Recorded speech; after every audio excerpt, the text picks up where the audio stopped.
I feel like young people are so powerful. When I become a mother, I'm going to tell my kids, be a powerhouse. And don't let anyone tell you that your dreams are crazy. I forgot what the quote was, but I think it was Steve Jobs. But it was something about being crazy. So, normal people don't make big things happen. Crazy people do. You are now tuning in to Kickspot with Jinu Park and Migs. And we're back here at the Kickspot. It's been a minute. Like a month. It's been a month, I know. And you know what's crazy? Because last time we were doing this, we told everybody that we'd be consistent. Yeah, I know. We're going to do another episode next week. So that didn't happen. We apologize. It is our mistake. We've been caught up in life. And that typically happens, especially with More of life. So, Migs, who do we got here with us today? So cool thing is we have my new friend Trish. Everyone. So how do you pronounce your last name? Is it Mayor or Mayor? It's Montemayor. Montemayor. Yes. So Why is the Monte not there? Well, I just say Mayor because most people can't really pronounce Montemayor. They go Monty Mayor, and it makes me cringe really hard. It makes you cringe? Yeah. Okay. Gotcha. Mayor? Montemayor. Mayor. Yes. Is it spelled like John Mayer or is it Mayor? Like a mayor. Mayor? Yeah. Okay. Yeah. But is that a Filipino thing? No, it's one word. Yeah, it's just one word. Monty Okay. Mayor. Yeah. Oh, got it. So again, let me introduce you to my friend Trish Montemayor. Welcome. Say hello to the people and our listeners. So quick background story. So me and Trish actually met 4th of July weekend, this past 3-4 weeks ago? Yeah. And so we met through mutual friends. Where'd you meet?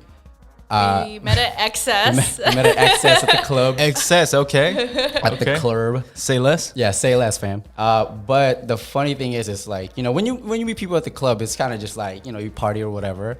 This was kind of different. It was kind of weird. We just started talking about life and business and like what motivates you at the club, like getting drinks. So I thought that was kind of like a cool connection and exchange. Like I've never really had those type of conversations. It's something that's loud and full pack of people, right? Yeah. So like the following day, I just kind of hit her up. I was like, hey, would you be down to, if you guys are out in LA ever, go to my podcast with Jinu? And she was like, oh, for sure. It's like, I just kind of like wanted to see more of like, and hear more about your mentality. So that's what we're going to talk about today. So she followed through with that. Yeah, that's the only reason why she's not to hang out with anybody, as not party, but she just wanted to join the podcast. That and hang out, of course. Yeah. We've been hanging out a little too much for the past 3 days. Oh, geez. But she's also here for business, so so she's getting the bag.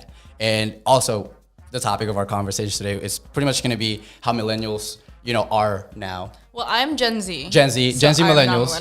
My bad. Oh yeah, I forgot. Gen Z millennials, how everything is now, how comparing it to our parents, how they grew up, how they were getting the bag. So we're going to talk about that, and obviously Trish's mindset, and what your future holds for you. Like business ventures and stuff that you have currently. So we're going to promote all that. Awesome. Sounds good? Absolutely. Gang. But before that, what do we do first, Jinu Park? We got to do a little trivia. Boom. Yes. Philippines, I am so sorry. It's just a way to embarrass yourself. Yeah. So we do this. We do this typically with new guests. Okay. You probably will be back at our show at some point. But what we normally do is we figure out where you're from. You're obviously Filipino. Yes. But specifically, where in the Philippines? I am from Pampanga, Philippines, which is a little away from Manila. It's a province, so it wasn't anything extravagant. When I was young, I had pet ducks. Nice. So that. Okay, that's what they do in the Philippines. Little ducklings. They wouldn't buy me pets. They're like, oh, there's a ton of stray dogs everywhere, so you can just pick one up. Yeah. Wow. Pick one of the ascals. Wow. It's short for asong calle, which is street dog in English. All right, so I'm gonna ask you 3 trivia questions about the Philippines. Okay. See how far your knowledge goes back. Okay. This is pretty easy. Should be. Okay. First question. Okay. What is the Philippine national bird? Philippines, I'm so sorry. What is the Philippine national bird? Well, see, I tried Googling this in the car, and I didn't have signal. Wow, so were you cheating? That's messed up. I actually don't know. Take a wild guess. I don't know. I don't even know any bird names. Like, as much Animal Planet as I watch, I don't know any bird names. So you're not answering this question? No. Okay. It's a Philippine eagle. Even I knew that. Yeah. See, he knew that. Can you believe Yeah. that? All right. Well, question number 2. You should know this. Okay. Oh my gosh! And if you don't, Okay. another cricket. gave You can't you- even hear the sounds that we're playing right now. I'll give you a clue too, okay? So, what is the Philippine national flower? Okay, the clue is I already know this. you obviously know Josh, right? You know what he does and his new restaurant. It's a derivative of the name of the restaurant. I'll give you that. I pretty So much it's a gave you the derivative answer. of Sampa. So what is She's halfway there, dude. so what is the answer? You're halfway there. I'm sorry, I don't know. Damn. Okay, so the answer is sampaguita. It's like that white flower right there. Oh, I see. Yeah. You've seen that. You've seen that. I knew it was a white flower, but I didn't want to like say something that will totally embarrass me. Okay, so this is the last question. Okay. And I hope she gets this question right. She's 0 for 2. She's 0 for 2 so, right now. I mean, That's like Giannis 1 for on the 3. free throw line, game 1 and 2. So, who is the Philippines' Tito Rod. current president? Who? Tito Rod? Like my Tito? I'll take that. You'll take that as an answer? Yeah. What was his full name? What's his full name? Rodrigo Duerte. Duterte. Yeah. I'll take that all day. I love it. Well, Just let you know, guys, I googled that. all right, so 1 out of 3 is not bad. Oh, 33 is actually failing, but yes. In the Asian standards, It's it's not Asian very standards good. on our parents' standards. A- That's is not horrible. good enough. It's not very good. You're like your second place. But yeah, perfect way to kind of break the ice to Trish, kind of get you a little bit more comfortable. I know you were nervous coming in here. Yeah, because he's in the car. He's like, I have 15 trivia questions for you. Damn. And they're really hard. Damn. He condensed it down. I did. a lot. Yeah, 1 out of 5. We used to do a little bit more. But you guys were saying that you guys were talking about business Yeah. at excess. Yep. I honestly think those are like probably the best times. Yeah. Like when you're like super drunk, whatever, and then all of a sudden Business you starts have a happy hour. yeah, you start talking about business, goals, aspirations, and one of the big reasons why Migs and I always started this podcast as well too is because we would have a lot of those drunk conversations, and we talk about our legacy that we're gonna leave behind and future growth. But it was like crazy. We talk about it sober and we're drunk, so there's got to be something there. So like-minded people always gravitate towards like-minded people. So I'm curious, since I don't know much about you, I kind of want to know more about your aspirations and what leads you to that aspiration. I feel like me being young, coming from an immigrant family in Philippines, I lived a very simple life. I mean, it was beautiful. Everyone was happy.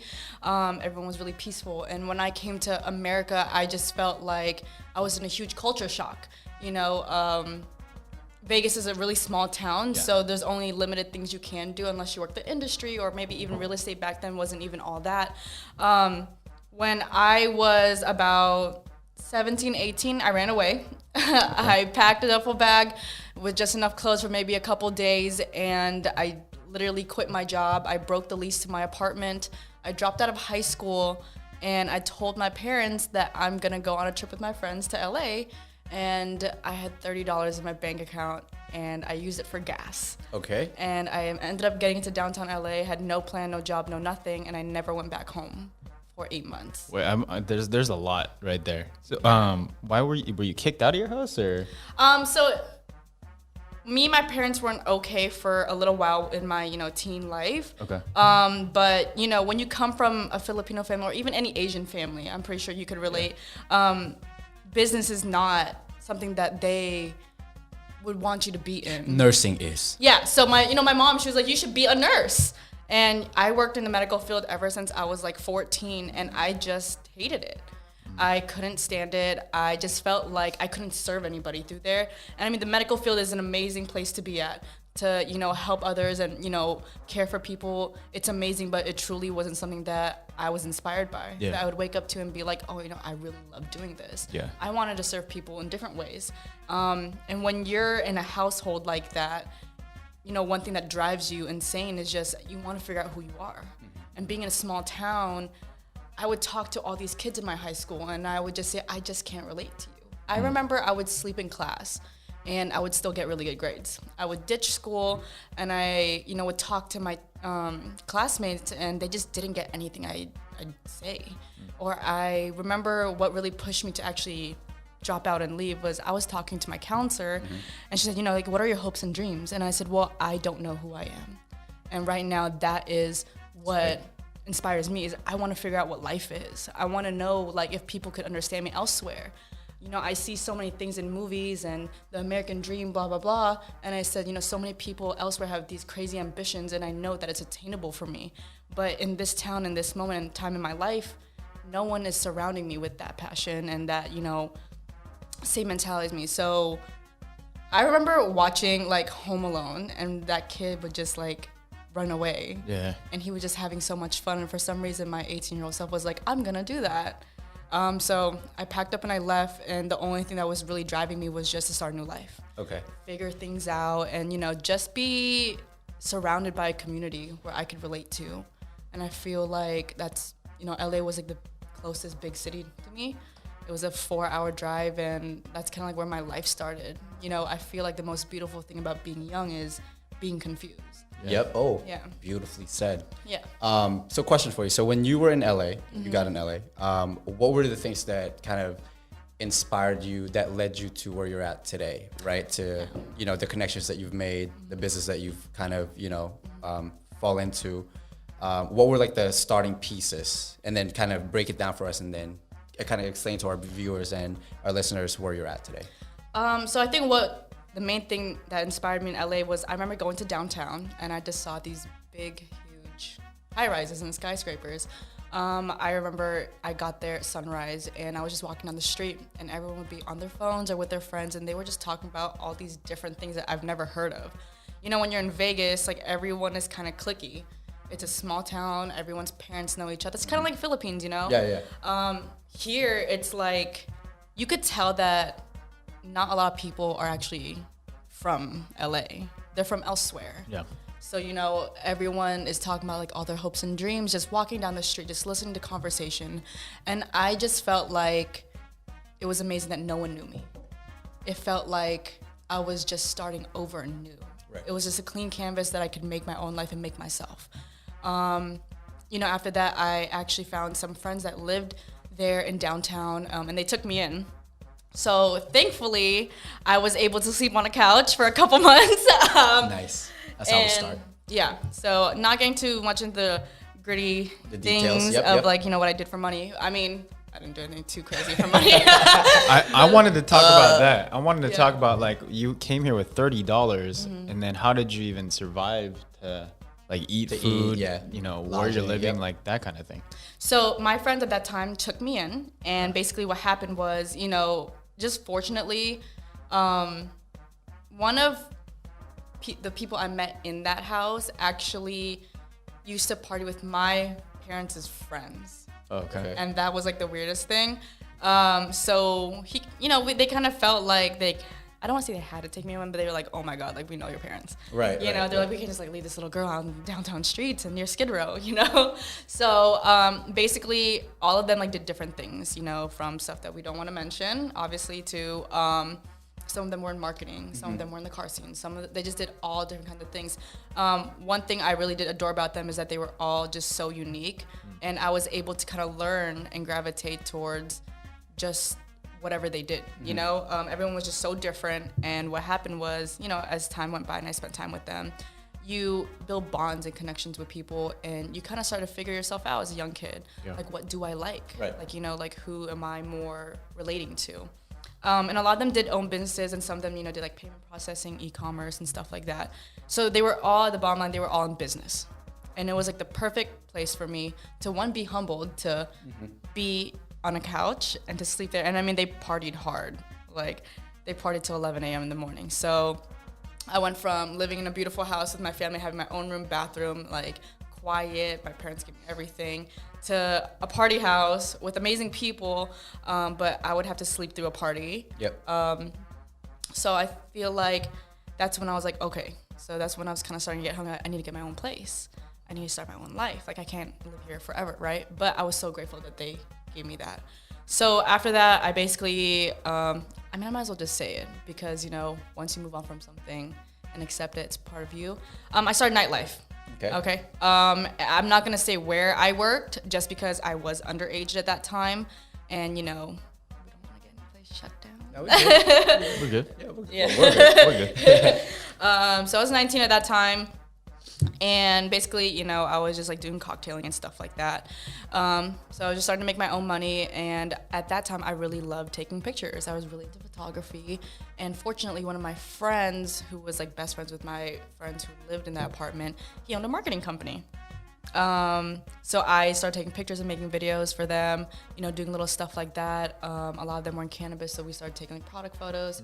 I was just kind of learning to network and get out of my shell at that point because I was still really young. So when I was, younger, I'm still young, I had a lot of social anxiety. I could not even say hi to my mom's friends. I would just bawl in tears, So at that point in my life, I was kind of I want to say on survival mode.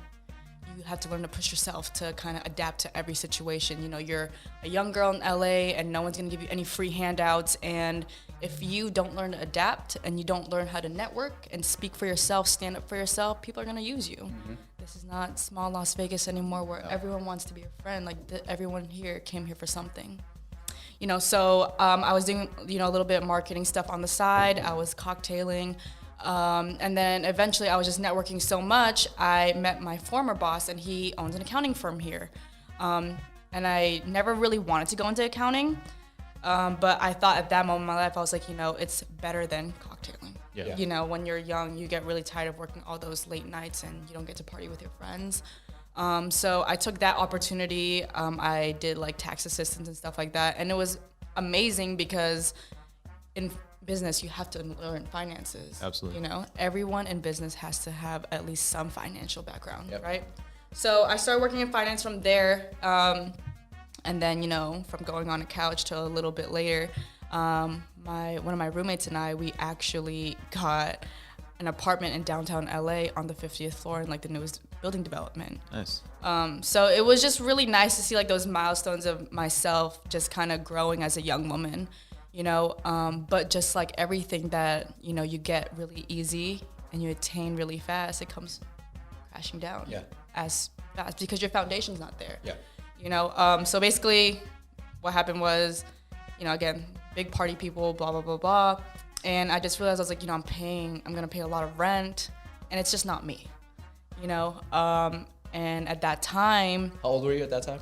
I was 19. Still, okay. Yeah. Okay. So I just felt like I was moving so fast in my life that I didn't develop that firm foundation that everyone should have. And I feel like that's something critical that I feel like maybe your generation, my parents' generation, worked really hard on building a foundation. And sometimes, you have to move slowly so later on you can move more powerfully, right? But when you're young, you just want to keep running. And you have all this energy in the world. You could do all the late nights and early mornings. And I feel like a lot of young people have this grind mentality that's actually toxic. They don't know what balance means. When you're young, you're gonna keep running and running and running full force. You don't take care of your body, you don't take care of your mental health, and you don't realize who you surround yourself with because all you care about is money. All you care about is partying. All you care about is networking, talking to people, doing this. And you learn to lose yourself, especially in LA. It's so easy to lose yourself in LA, but guess what? I didn't know that. When you're young and you're naive and you go out into this wonderful world of Hollywood, you just lose yourself really easy. So when did you start real estate? So when did you buy your first property? We funded a ton of money to buy this duplex in DC. And then what happens is it was a fully renovated duplex. And then when COVID hit, all the government people were like, oh, I could work remote now and I get paid a fuck ton of money. And it was an area that's getting gentrified really fast. Really amazing prices of COVID, obviously. So basically what happened is we funded that through his name. And then we split profit through it. And then basically I found property managers out there and I helped manage it. Got it. Yeah. Got it. That's pretty cool. I mean, I don't have that, I don't have a property on Well, it's not under my name. But you're still, Yeah. you're a partner of that, right? Yeah. So you're still getting some residual yeah, income. get some residual incomes on it. So do you have any questions? Yeah, and then you moved back, and then you moved back to Vegas. Was that just to get away from him, or is it? like another reason why you moved back home? I think it was multiple reasons. I think it was we broke up, but I still lived there for a while because I wanted to just make my transition back to the West Coast as effortless as I possibly could. At that moment, I was just like really overwhelmed from COVID because everyone's here like cashing out unemployment, and I'm like, I don't know what to do. Because what happened is I went back to the medical field because that's where all the jobs were at that time. Yeah. Me and him broke up. I was just like, I'm not in love with him anymore. Things happen, and I worked in the medical field, and I was just like, I am not passionate about this. And I went back to the medical field like on and off. I would go to the accounting firm, go here as a side job, and my parents really told me, not my parents, my mom, she would really be like, the medical field is bulletproof. You will always have a job. Mm-hmm. And even if COVID gets bad again, I know at the end of the day, I always have that for me, but medical field did teach me a lot about business because I ended up kind of going to more in the business side of the medical field. I left it though, it's just not the environment I wanted to be in, quit my job. I broke up with my boyfriend that time, and then I was going back and forth to Vegas, and just seeing all my friends again, my family again, I was just like, this is where I belong. I feel like I'm at home here. I feel like I'm loved here. I'm treasured here, and took a flight back, and I never looked back after that. But and your parents memories. took you back after like just leaving, like ditching. No, so basically like I left. My family was going through their own personal problems. And it wasn't mostly just because I was like, oh, mom and dad, I hate you. It was more like, okay, like this is not a good environment for me. And like, I have my own dreams, and I want to go to wherever I feel like I'm going to flourish. And like this house is just not it right now. And we all talked. My parents saw me doing really well in LA, especially my mom. My dad was in business, so he got me. Yeah. It was just more of my mom seeing, okay, like she could finally take care of herself on her own. Because I'm an only child. Yeah. I'm an only daughter, so for them to have, their only child kind of go out into this world, it's scary. Yeah. Which is crazy because, my mom, she was so scared of me leaving, but my dad always told her, truly, if you raised your kid right, you're going to be more than confident of her leaving you because you passed all the correct values, life lessons, and all that hard work, blood, sweat, and tears to your children. And that's your legacy, them walking for you. So, question for you. So, where are you at today? And also, part two of that question is, in the next 6 to 12 months to 24 months, like, where is Trish gonna be at? So, where I'm at today, I currently live in Vegas. I work the industry. I do bottle service at Vegas. And I think when COVID lifted, it was kind of like one of the best things that ever happened, just because during COVID, Vegas was expanding a lot. I mean, it's so hard to even find a home in Vegas right now. There's so many houses being built. There's new casinos. There's so much more opportunity for Vegas, and it's just built so much that like it is getting to a bigger city. It doesn't take 30 minutes to drive to the other end anymore.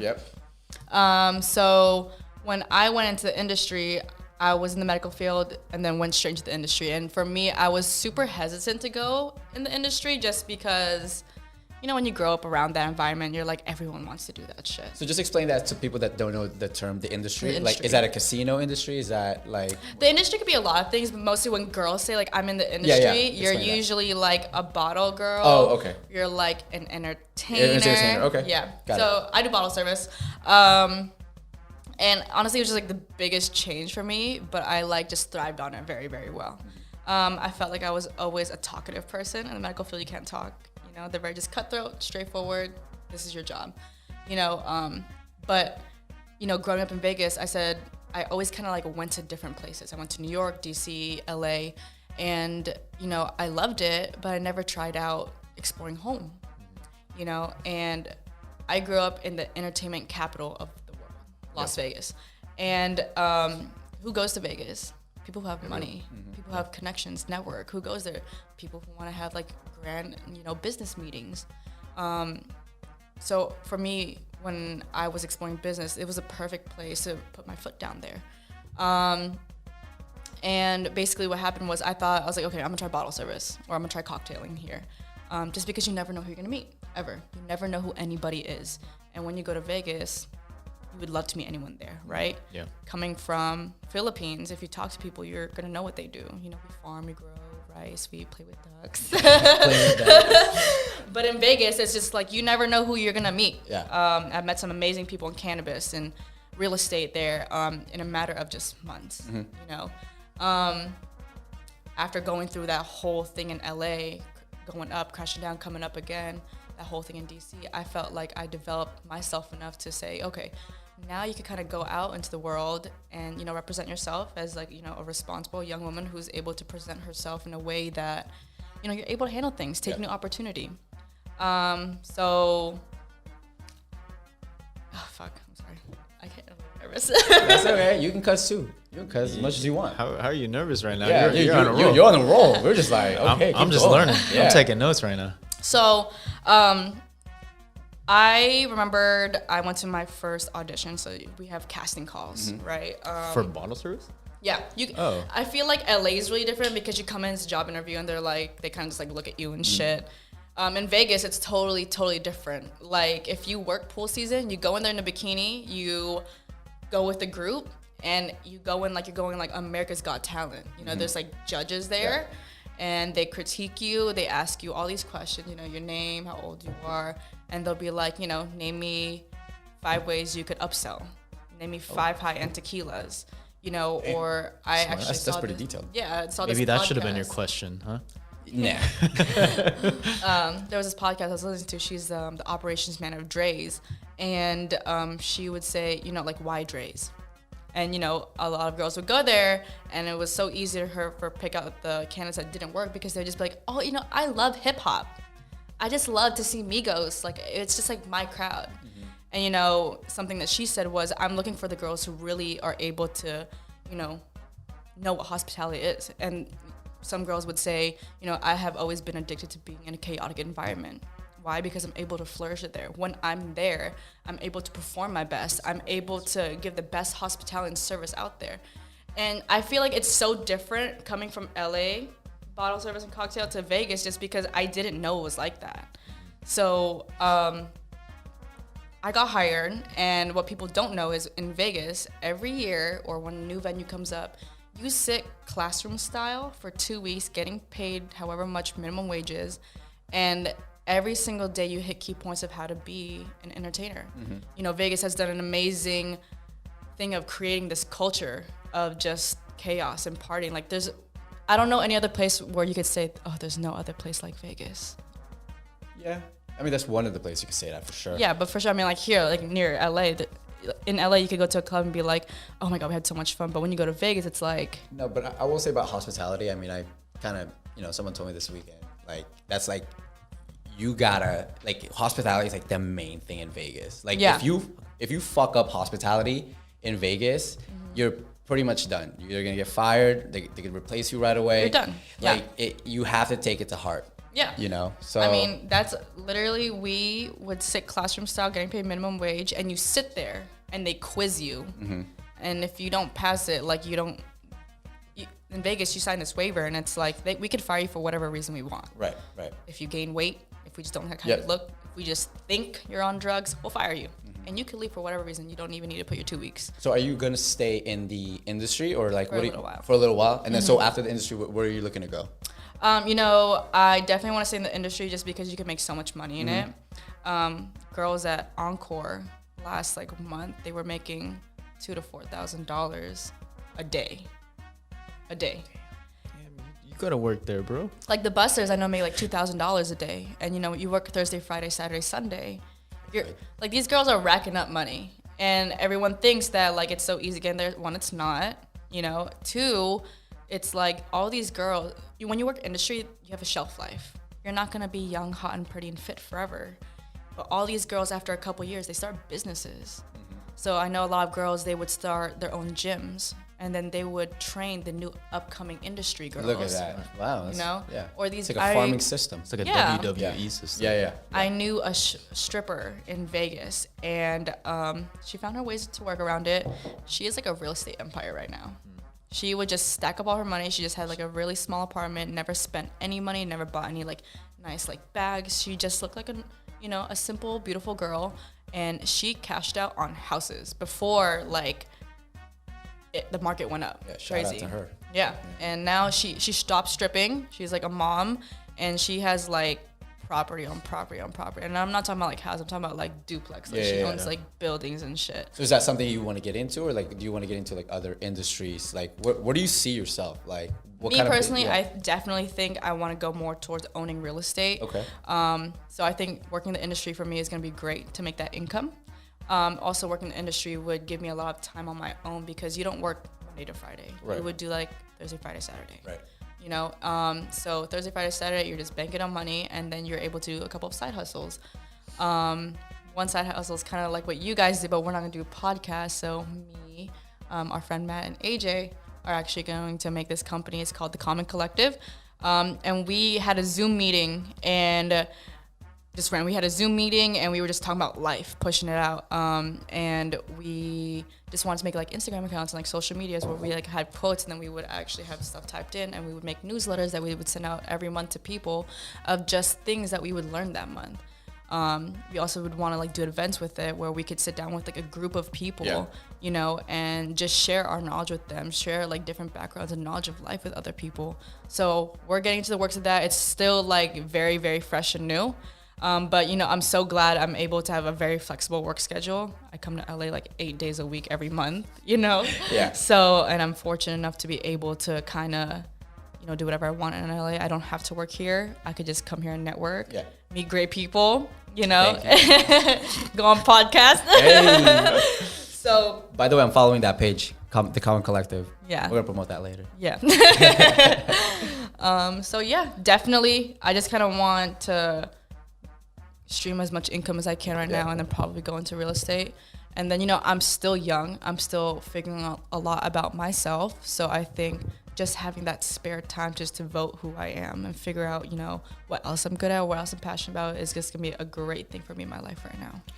So go ahead. What do you think, like, because you are very young, and so you've experienced a lot more within the last 3 years than like what I've experienced in like the last 10. Mm-hmm. So 100%. I think I learned later in life because I followed the path of going to college, not knowing exactly what I wanted to do, majored in business, still didn't know what I wanted to do, investing money into that, and then figuring life for like 10 years. And then finally it's like, okay, like now I'm starting to understand what life is like. You've had real life experiences. But what would you say is the major thing that you've learned throughout that process for you? Great question, Jinu Park. I think I touched base a little bit earlier was something that really touched base with me was you're young and you're confused, and it's beautiful to be confused. You know, I always tell all of my friends who are my age, you know, when I meet like you or like other people here in LA, they're like, oh, I own businesses, I do this, I am, you know, a real estate mogul. And when I always tell my friends, I said, you should always be confident to let them know you're young. A lot of older people I feel like would downplay me, but their kid would be my age and they can't even talk halfway of me. Yeah. You know, and sure. I always tell them, and I said, why are you so scared? And why are you so embarrassed to say, I don't know? You understand that, like, when you're confused, you grow, you progress, you keep moving in life because you're hungry. When you're comfortable, what else are you looking for? You know, you could be a real estate mogul and have all these millions of dollars and say, I live a comfortable life. I have all these bitches in the world. I have everything I want and more. And that's when you start going to a dead end. You know, you put walls up for yourself. Mm-hmm. I feel like young people are so powerful. When I become a mother, I'm going to tell my kids, you know, be a powerhouse. Mm-hmm. And don't let anyone tell you that your dreams are crazy. You know, I forgot what the quote was, but I think it was Steve Jobs. But it was something about being crazy. So, you know, normal people don't make big things happen. Crazy people do. Yep. And until those crazy things happen, they're going to keep saying, you're crazy, you're a psychopath. But when those things come to, they say, you're a genius.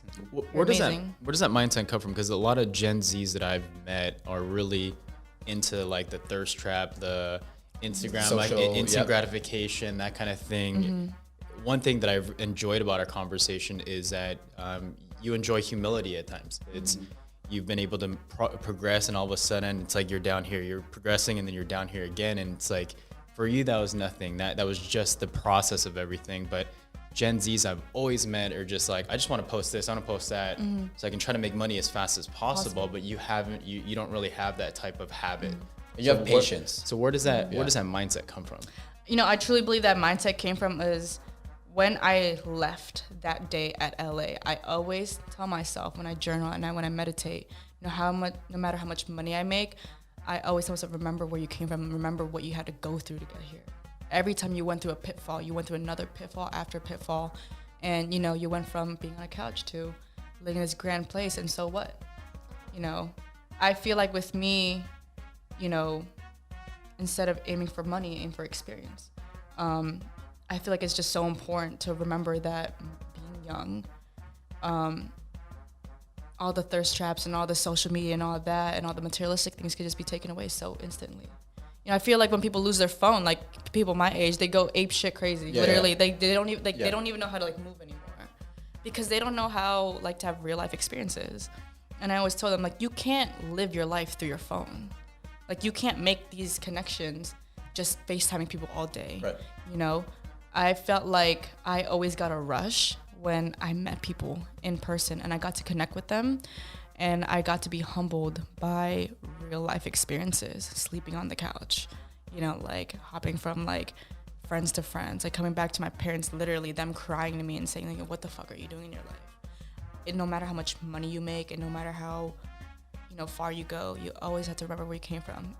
Also, I think my parents always let me go back to Philippines every other year or so. And just seeing people in Philippines, life there is so simple. Yeah. And everyone's I'm probably gonna get a lot of hate from saying this, but you could go to the hood. You could be born in the hood, in the projects, right? And I'm not saying it's not real life struggle. That's real life struggle that we all need to work on here in America. And, but going to a third world country and being from there, a lot of people in the hood, they trap and they wear chains and they flex money on social media. Mm-hmm. Well, guess what? These kids in Philippines, they eat out of the garbage cans and they light up garbage to heat up eaten bones, and they make soup out of it, out of dirty sewer water, and they'll share it with 5 other kids, and they say that's dinner. Yep. And guess what? These kids will get picked up from the streets and, be sold, be trafficked, and that's their life. They will die knowing you are an object in this world and no one cares about you. Your parents left you for dead. And guess what? I come home and everyone has a smile on their face. How often were you going back to the Philippines? I would want to say every other year for most of the part. Every other year. And it was with my family. My parents did an amazing job making sure that no matter, especially growing up in Las Vegas with all these spoiled children, they wanted me to remember no matter how hard life is for some people, they're so happy. Yeah. No matter how little they have, they're so happy. And I remember even when I slept on the couch in my friend's house, I was just I'm so happy. You were just glad you had a couch to sleep on. No, not just that. I'm a young girl in LA and I'm getting to meet all these people with amazing personalities. And I feel like something amazing about when you could be young is you're a sponge. You could absorb and retain anything like that. Because when you're on survival mode, you have to. Yeah. Whenever you meet anybody, you have to learn how to talk to them, adjust to them, and you have to learn how to retain it so you can apply it in your own life, right? And I feel like what really, keeps me going is not having the white picket fence, amazing trophy husband. I really do believe what pushes me to my life is I want to be a mother one day. And I want to see everything that I've struggled through go to my children and have them flourish in their dreams. So that's your biggest motivation? Yeah. One day I feel like people always tell me when you become a parent, your life changes. You know why? Because your life is not about you anymore. It's more than that. Yep. And I feel like one day I've always wanted to have my children with a smile on their face knowing hey, I could do whatever I want because my mother sacrificed everything for me. And I cannot wait to have even if they don't want to be in business, whatever they want to do, I can't have them to be front stage center, knowing that they have all the confidence in the world because I passed that on to them. You know what I appreciate about this entire convo is we meet a lot of people. We've had a ton of people on our show. The difference with you, I think, is there's a sense of conviction in every word that you say. So it's almost and I'm just listening and I'm going, holy crap, she's either gonna accomplish everything that she's gonna set out to do, and at the same time she's gonna make a difference. And a lot of people talk like that, but there's some points where you can kind of, you capping a little bit. But in your case, ever since we had conversations at the club, I was and then now it's it resonated. It's she's convicted on making everything that she's telling me and us happen. I think something amazing about, that I love about myself is I never really talk to people to impress them, but I've always wanted to serve people. Yeah. Because I've been through so many dark places in my life. I remember I was in such a dark time in my life that I literally put a rope around my neck. And like my house at that time had like a balcony style house. And I remember I was at the ledge just ready to let go of my life. And I remember I let go, and for some reason I didn't die, and had lacerations around my neck, and my parents took me to the hospital. And I just wanted to die. And I've tried multiple times. Like I was in the hospital and rehab like multiple times when I was a little girl, you know, and like that shit is real. Yeah. You know what I mean? I always tell people when I talk to them, I'm like, you know, like what really like convicts you? Like what makes you like happy inside?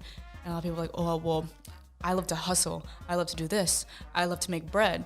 And I'm like, well, I love to serve people because I know what it feels like to be that little girl where no one even had open ears for me. Yeah, sure. You know, and I think something important for young people, Gen Z, even millennials, is you have to find something that you're passionate on that's convicted to you, whether you apply to business, finance, or whatever if you're a chef, you know, you have to find something that you're very, very, very deep down in love with. Something I'm in love with is helping people. I know someone out there could say, you know, even if it's just a sentence of mine, maybe they didn't get anything else to say, but a sentence of mine, just help them push through that one day through college, you know, help them become a better parent even. I think for me, like that is amazing to me. That's the world to me. You know, I don't care to impress the crowd, but I do care to impress people who actually matter, who want to change the world, who want to actually have a purpose in the world, you know? And as corny as it sounds, I feel like that's why I resonate with such amazing people and I attract those kind of people because I only want a network of not just breadwinners, but people who like good doers, you know, wholehearted people. Yeah. And I feel like Gen Z especially is just so caught up in social media. I mean, you could use social media to amazing things. Trust me, I've seen it happen. But I truly believe like, you know, the best people in life are the ones who make a change big or small that like hits people at home in their heart. I interview a lot of people. I've run a business for a while, and you know I'll bring candidates in to interview. But one thing that really intrigues me during our conversation is I always think about what kind of kid I want to raise, and you're the ideal kid that I want to raise. 100%. So there's a lot of questions that I ask about how you're raised and how you grew up, but your experience going to the Philippines and experience a third world country. Because your parents wanted you to do something totally different. Yeah. But you got to see a different part of the world. And that's why I encourage people to travel. Even if you're in college, you should be traveling around, even if you just to figure out yourself for about a good year before you get your actual degree. But it's very interesting because I'm taking notes like, okay, so if I have kids in the future, I'm going to take them to all these third world countries. And I'm like, okay, have them experience that. Be blessed for what you have. Yeah. Even if you're not the richest person or your family's not the richest, just be blessed in life. So, this was just a great interview and just a great podcast. Cool. I mean, we enjoy this. Yeah. And I think one of our goals making the podcast is we just want to be able to make an impact in one person's life. Yeah. And I think it's going to impact a lot of people's lives. Absolutely. Yeah. So how can people find you? Yeah. On social media. You guys want my phone number? No. She's like, visit me. You guys want to book a table through me? I don't care. Promote it. Do it. Whose boyfriend's credit card can I max out? Only the black. I'm kidding. Only the black. No, she's not. But you know, it kind of happens so every time. What's your IG? Yeah, what's your IG? Or if you have a business IG, you know, let them know. My Instagram is Trish Mayor, TrishMayor. There you go. Is there like a business Yeah, phone do you or have, anything like, like that, or is it just the Instagram that they could reach out? Right now, our business account is the Common Collective, but we're still making it work. So eventually, when it comes into fruition, it's gonna be called the Common Collective. Perfect. And yeah. And then we'll have another podcast about it. Absolutely. You know what I mean? Yeah. So yeah. Matt, maybe we'll do it in Vegas instead. Yeah, hell Yeah. yeah. Hell yeah. At the Cosmo. With all the boys. You know what I At mean? the Cosmo. After a game of Baccarat.